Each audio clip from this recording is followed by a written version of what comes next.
my name is Willow Rose Moondancer. I write a blog called wiccansarewicked.com, and today I'm going to start off by continuing our series that we've been going on about Wicca basics. Today we're going to talk about what we believe in, who are we worshiping. It's going to be a little more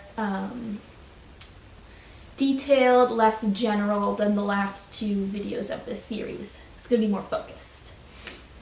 The first point is that we as Wiccans are generally polytheist. That is not the case for all of us. If we're not polytheists, we're most likely pantheists. But I'm going to focus on the polytheist aspects because that would be the majority. We also, those of us who are polytheists, typically have a pantheon that we follow. So that could be from Greek, it could be from Roman, Celtic, any of those. Hinduism, it could be from any mythology. That's where they take their pantheon from. I follow the Greek. It's just something that I've been connected to ever since I was a little kid. Usually it's pretty obvious to tell which pantheon should be yours. Another point, though, is that even though we are polytheist, it doesn't necessarily mean that we believe in the actual physical gods. Now that might be kind of confusing, so I'll explain that in a second. So some of us don't believe in the physical gods. Some of us believe in only the god and the goddess. They don't believe in a whole bunch, just the two. And then, of course, some do believe in the physical gods and they believe in a whole bunch of them. So when I say that we don't necessarily believe in the physical gods, think of it this way. So in the world, we have this thing called the universal energy source, and it is part of everything.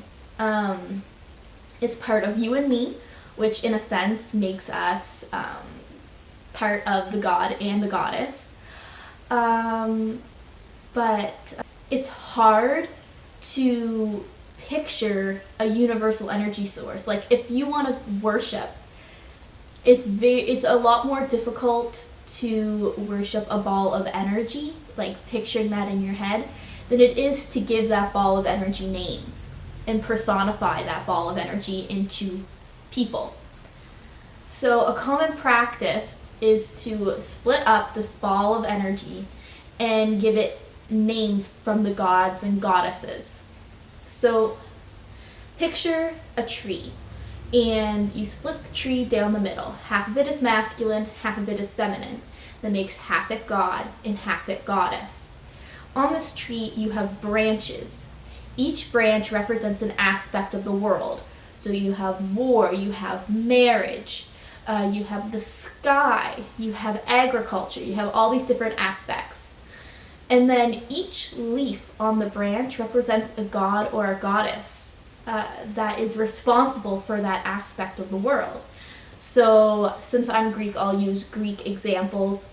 So if you have war, your god would be Ares. If you have love, your goddess would be Aphrodite.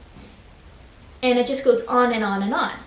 And so in reality, I don't necessarily believe that these gods and goddesses exist, but I find that it makes it a lot easier to sit down and worship the individual parts of the universal energy source when I can put a name and a face to it.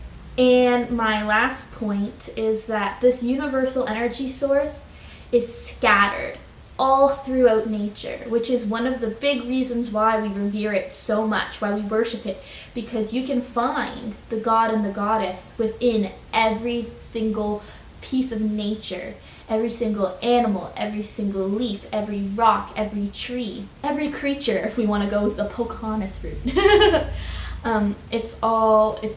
They're all in there. But yeah, that is all for today. I hope you enjoy. Make sure you follow me here and on my blog. Make sure that you leave a like and a comment so I know what you guys think. And next week we are going to finish up this basic Wicca series, and we'll see what comes from there. Thank you so much for watching. Blessed be.